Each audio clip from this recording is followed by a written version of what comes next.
Thank you for tuning in to Music Marvels with Achickwitbeatz and Breezy Gipson. I am music producer Achickwitbeatz. And entrepreneur Breezy Gipson right here. And we're so happy that you tuned in. We've got a show lined up for you that is just filled with music industry news. There's so much going on that you get a supersized helping today. And of course, there's going to be beats by yours truly. Okay, man. That's what's happening. That's what's it. All right. So without any further ado, here we go. Yep.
Hey fam, this is Breezy Gipson from the Breeze team. How would you like to see an online platform that brings you people who've already indicated that they're interested in your particular type of business?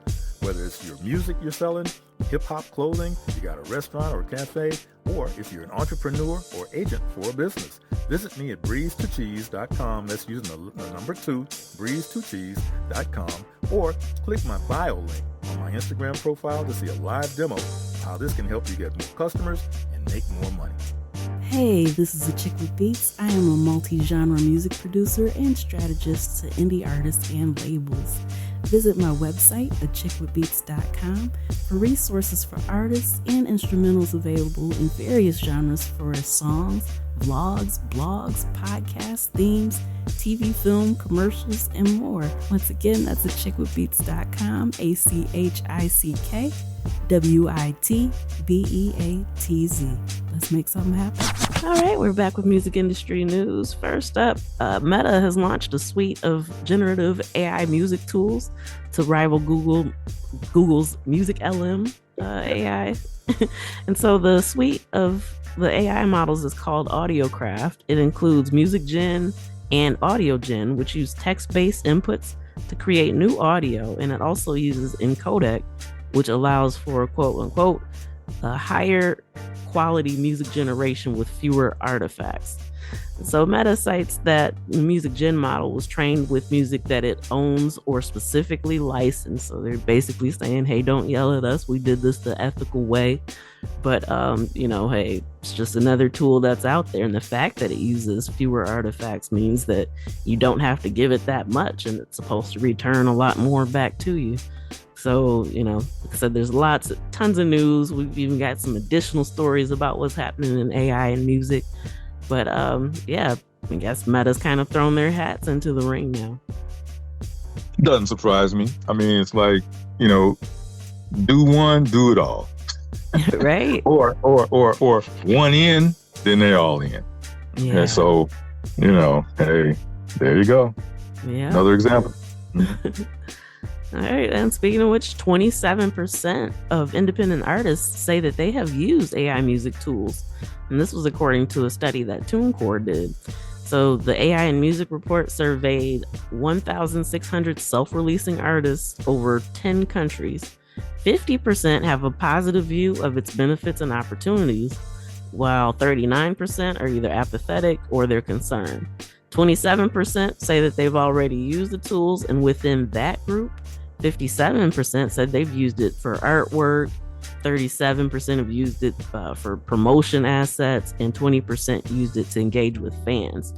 So notice not all the use of it is just to create music. There are other avenues that AI can work in music, which we've talked about on here before. So, I mean, that's a pretty steep amount that feel positively about it and recognize that there are ways that it could be beneficial. Now, that does not mean that people won't take advantage and do some nefarious things with it. But like I said, this is all just part of the buzz that's going on. And those stats are kind of interesting to kind of see where your fellow creatives are at with it right now.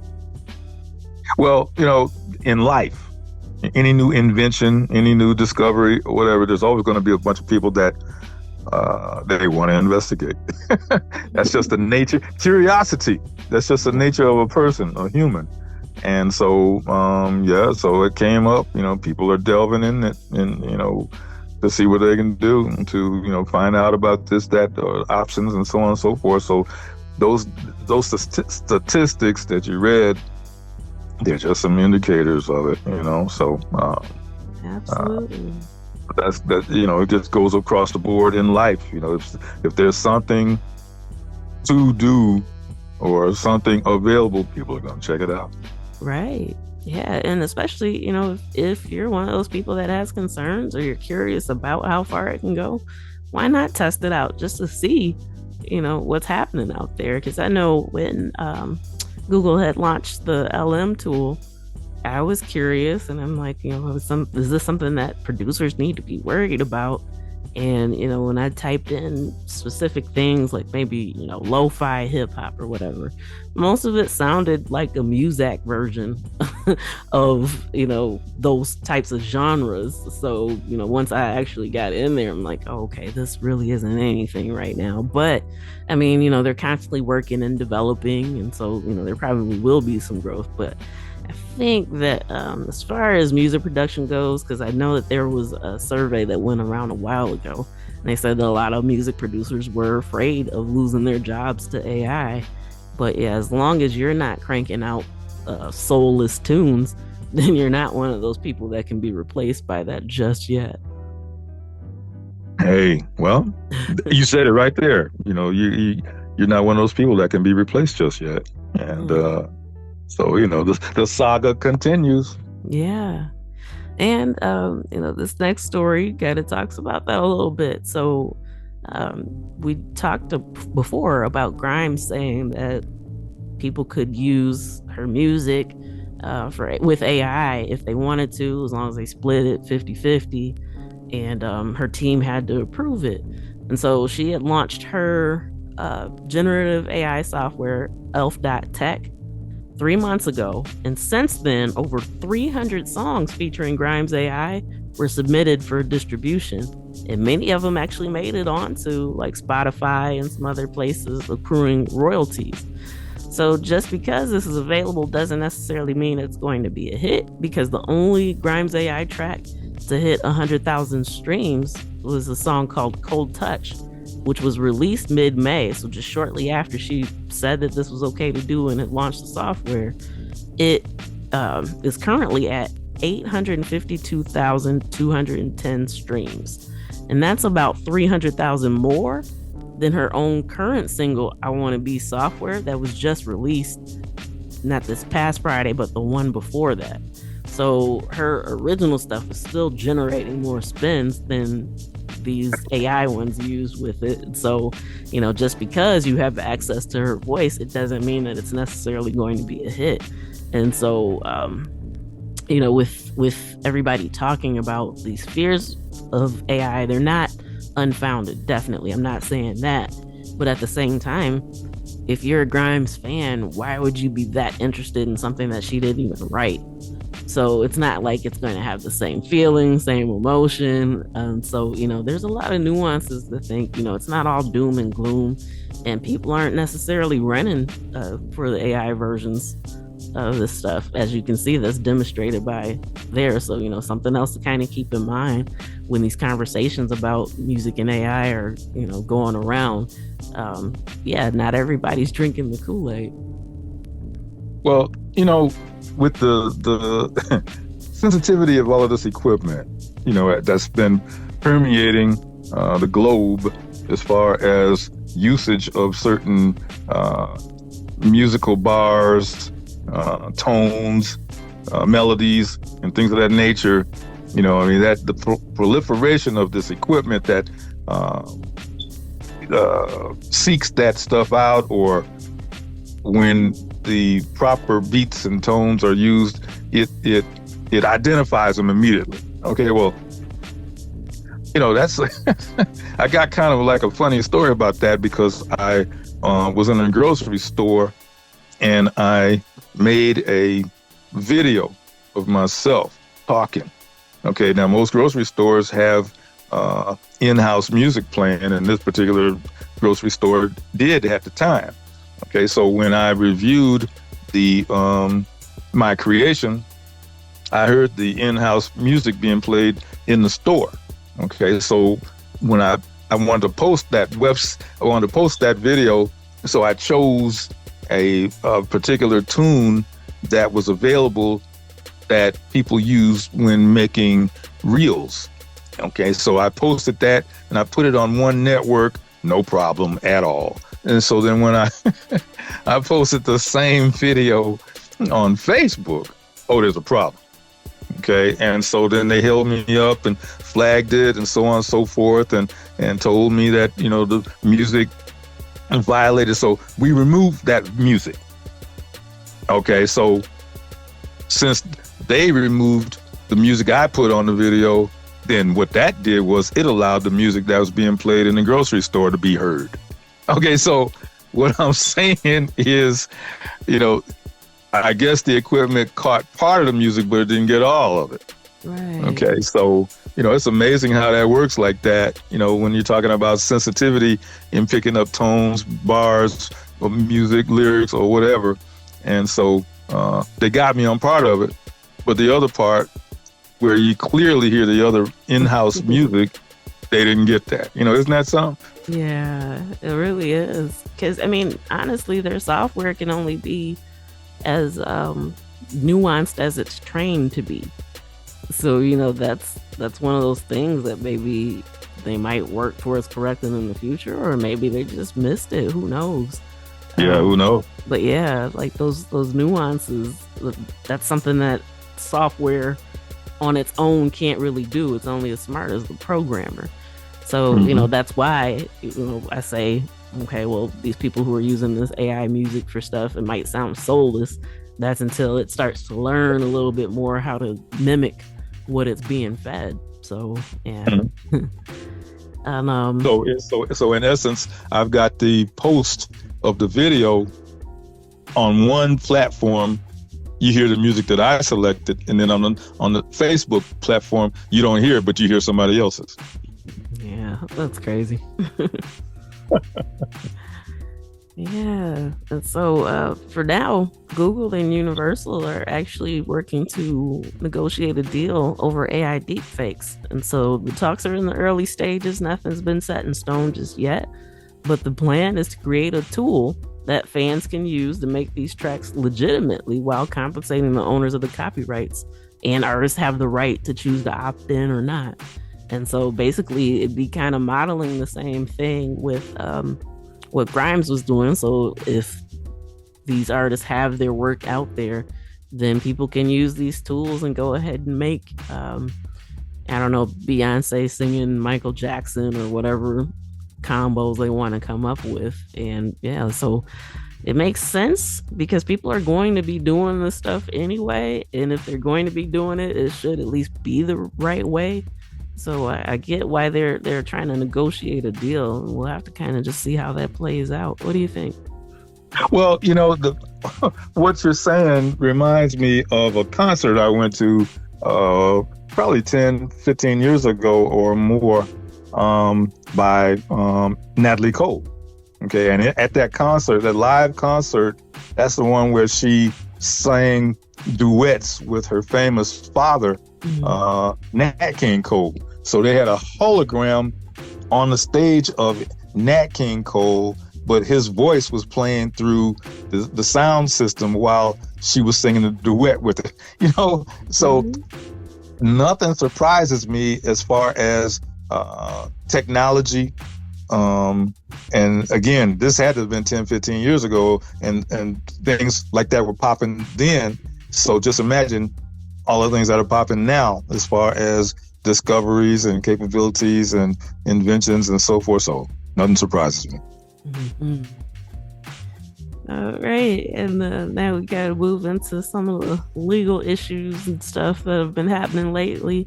Dua Lipa is facing her third copyright lawsuit over Levitating. So the producer says that the remixes featured his unlicensed Talkbox sample. So Bosco Conte says that he created the Talkbox track for use in the original version of the song, but he didn't authorize it to be used in the remixes that followed. So he's saying that violated his oral agreement with the producers of the song. And so the other two suits that she had over that, one of them just got kind of dropped because they couldn't really prove that she had access to hear it for the similarities. The other one's still going, but it might kind of go the same route that the first one did. But 3 times is a lot to be sued over one song. And, it's just, I'm all for collaboration. I think it's a really, really great thing when it fits. But with a lot of these pop songs, you have so many people that are involved in it. It's hard to get everyone on the same page. So, and plus, you're also trusting these people. So Dua Lipa probably didn't know if a producer or a songwriter heard this other version that somebody's saying, hey, they ripped this off from this. So that's kind of one of those things, like when you're collaborating, it's a good idea to be careful about who you're collaborating with. And yeah, I think, and this is just my personal opinion, that the more cooks you got in the kitchen, the more potential you have for a mess. So maybe you don't need 10 people on one song. Just find the right people, and then you won't need so many. But yeah, I think that he's actually got a point. We'll have to see how it actually works out, especially since it was an oral agreement. At this point, it might just bow down to who's got the better lawyer. But yeah, just something to keep in mind when you're collaborating. Yeah. Wow. Great observation. Thanks. Hey, and this duo has been battling for some time. We've shared the progress of this, but Triller and Sony Music have settled their licensing fees dispute. A federal judge ordered Triller to pay Sony $4.6 million for breach of contract, and the payment plan actually includes an undisclosed amount in exchange for dropping the remaining copyright infringement claim. So, Triller's still working on trying to go public, apparently, and so now that this portion is kind of behind them, we'll see what happens from there. But I feel like we keep going, they take one step forward and two steps back. And so we'll have to see, what the next news story about Triller will actually bring. But hey, at least that chapter's partially closed as long as they make good on those payments. And they keep it, and their name keeps staying in the news. It does. It really does. I was trying not to say that, but yeah, I mean, the fact is the fact. And yeah. How many people are going to say Triller? Let me check Triller out. Yeah, let's see what's going on. Why are they, and so publicity. Yeah, most of those stories are not good. All right, and this isn't a legal issue just yet, but it does kind of relate to what we were talking about. I believe it was last week with what Live Nation has been dealing with, and the DOJ suit that's coming their way. But a ticket reseller said that she pocketed $22,000 on Taylor Swift's tour using bots. And so she hasn't revealed her name, but she was quoted saying that I ended up getting 50 floor seats for various shows, which I bought for around $150 each directly from Ticketmaster. And then she says that she resold the tickets on StubHub for an average of $600 per ticket. So she earned about $22,500 in profit just using bots. So yeah, this is part of what the DOJ is talking about when they're saying, hey, maybe you're too big if you can't control this sort of thing. So, they may end up having to get rid of Ticketmaster or, selling it off to someone else or making it a standalone company. But just those numbers, $22,000, just buying them up. And to think that she could get floor seats for about $150, and you talk to most people when they talk about how much they spend on it, it's nowhere near that. It's at least the $600 per ticket that she was actually reselling them for. So yeah. Yeah, so that's what I said. I mean, officially it's not like this person is getting sued for it, but it's definitely a problem. And if she's doing interviews, who knows how long it is before she's actually discovered and they find out who she is and maybe bring charges. Wow. None surprises me. Yep. And hey, there's action on one end, there's action on the other end. A story last night that I didn't really get all the details and everything. Perhaps I can follow up on that next week concerning the concert performances with her and SZA. Was it her and SZA? I believe, but I may be mistaken. But anyway, we'll get that story for you next week. All right, the numbers are coming in. A lot of these music companies are reporting how well they've been doing. Warner Music Group's Q2 revenues, which include their recorded music, music publishing, and other income streams, were up 9.9% compared to quarter two of the previous year to $1.564 billion.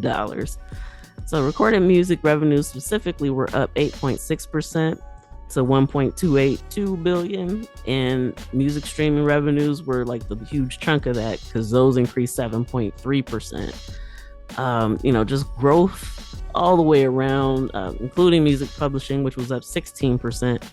But the company says that the growth was due to a stronger release schedule, a wide diversity of music from many different territories, labels, and revenue lines. And of course, they've got money coming in for both new releases and catalog projects. And so those are the ones that are older than 18 months. And they've also seen a growth in ad-supported revenue. So, it's kind of interesting to see where they're saying that this money is coming from. So, with those catalog sales, that means that's stuff that people are still listening to, even though it's been out for over a year. Those songs that people keep going back to. So hint, hint, if you're a music maker, make stuff that sticks with people, not what's just popping for the moment.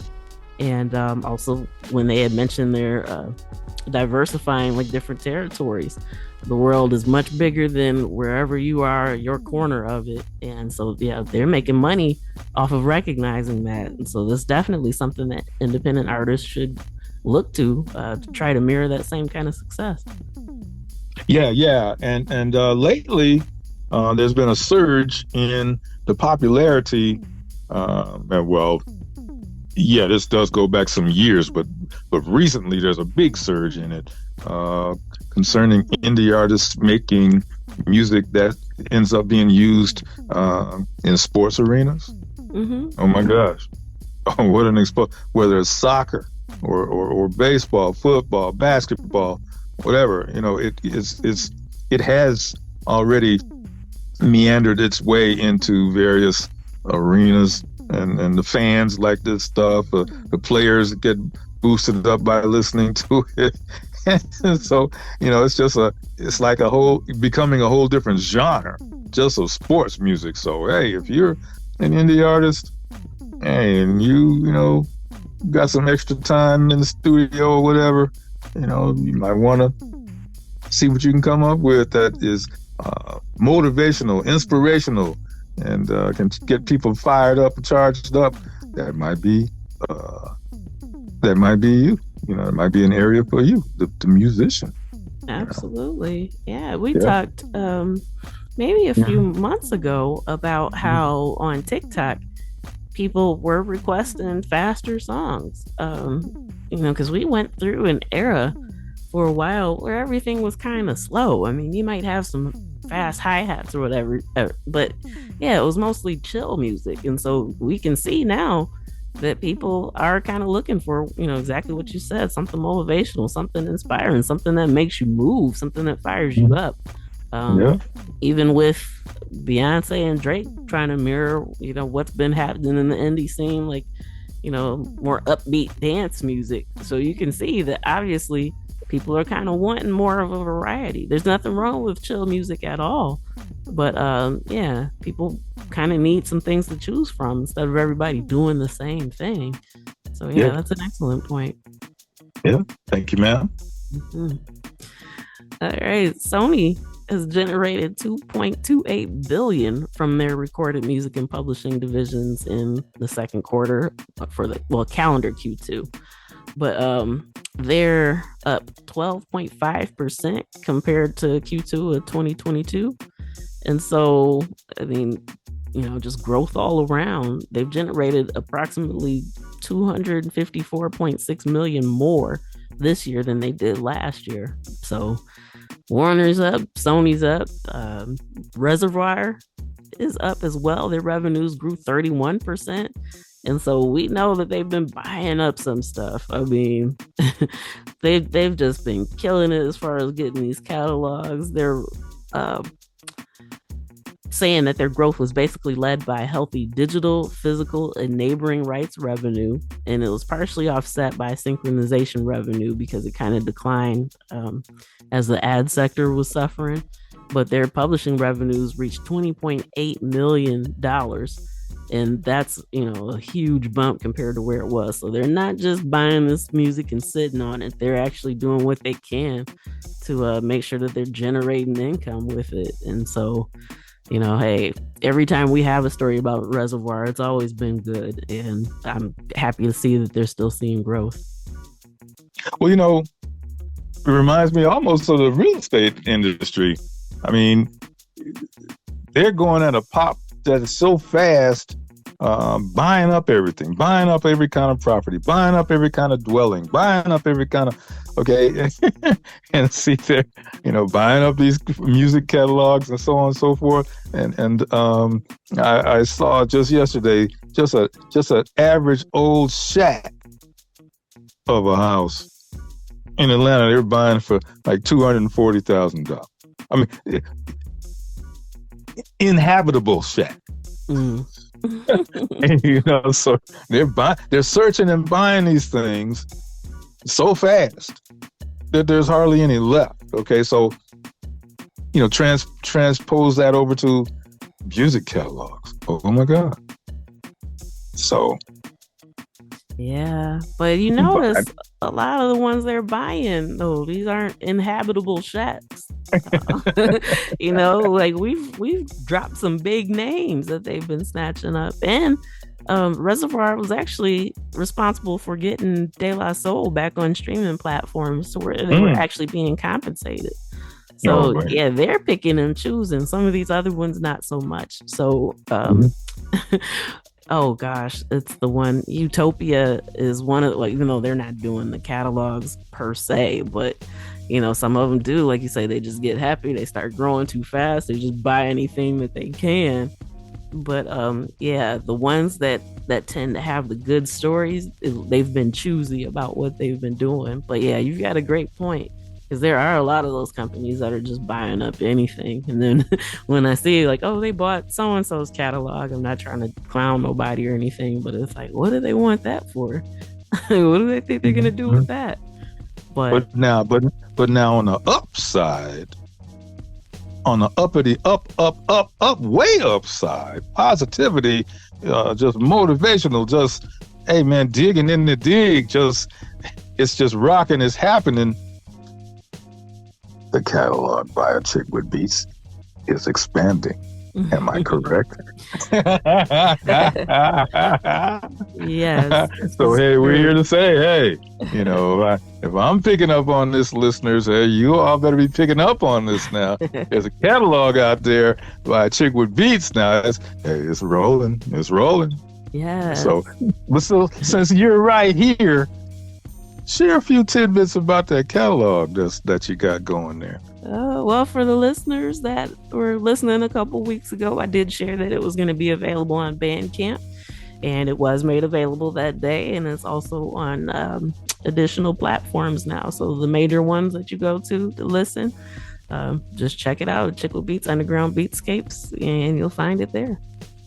Whoa. So I mean, that's a great accomplishment, and it hasn't stopped. It's ongoing, correct? Oh yeah, absolutely. Yeah. Okay, so we get up here in the spot and we talk about others, so we might as well do some self promotion here, because there are artists out there, including Achickwitbeatz, that have created their creation level. They're just devising and making interpretation on sounds that a lot of the listeners really like. Okay, so you better check it out now. And so do that one more again. You say give out those places where your catalog is, where people can acquire your music. All major streaming platforms and Bandcamp. Okay. There you heard. Yeah, there you have it, ladies and gentlemen, right there. All major streams and Bandcamp. Okay, so we have to repeat it 2 or 3 times for those who didn't hear that. Okay, all right. And there's some bang in there too. So check it out. Thank you. Mm-hmm. All right. Speaking of deals, Cher just made one. She sold a stake of her catalog to Iconic Artist Group. And so they said that, she's known Irving Azoff because that's who owns it for some years now. But yeah, Iconic Artists had launched in January of 2020 with the acquisition of the controlling interest in the Beach Boys catalog.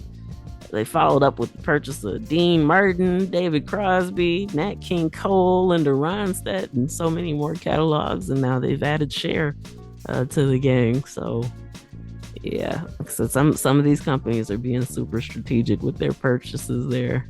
And I can't even imagine how much money they can make off of her catalog.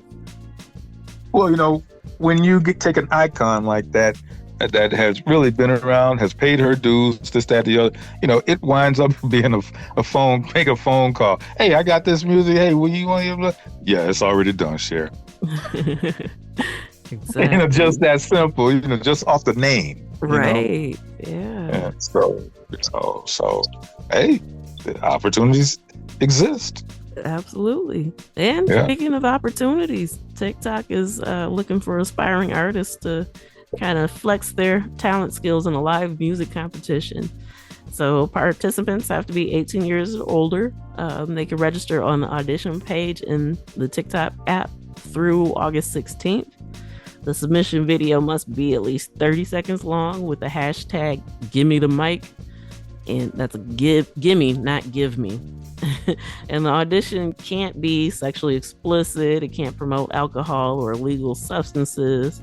And it also can't be a duplicate video that you've already published before. So once you do that, 30 participants will be selected to advance to the semifinal to compete in pairs and perform multi-guest live videos. Fans can vote for their favorite performances in real time. And then the top 10 contestants will compete in the US grand finale, followed by a global finale. So, hey, if that's something you or someone you know might be interested in, definitely check it out and get ready to submit. Yeah, and speaking of favorite performers, let's put this out there again. People need to know that you actually can go to Achickwitbeatz.com, look on the right-hand side, click on Music Marvel's radio show, and that's going to take you to the archives. So there's a lot of your favorite artists that are in there that have been guests on this show, and their interviews, the shows with their interviews are listed in there. So if you got somebody who's a buddy, or you just want to check it out yourself to see who's on the up and coming list, go in there, Achickwitbeatz.com, look on the right, click on Music Marvel's radio show, go down, scroll down, and you got all of these shows in there that are in the archives. Don't miss out. Yep. All right. That does it for this week's edition of Music Marvels with Achickwitbeatz and Breezy Gipson. Once again, we thank you for joining us. Super huge shout out to our home stations, Grander Radio out of Grand Rapids, Michigan, and Sparks Radio out of Atlanta, Georgia. And it's just been a blast. We'll be back next week with more goodness for your eardrum. And I'm already looking forward to it. How about you? Oh, yeah, man. Oh, I can't wait. I can't wait. Okay, so. All right. Till then, you know where to find us. Tune in, tell a friend. We'll see you then. Peace. Peace.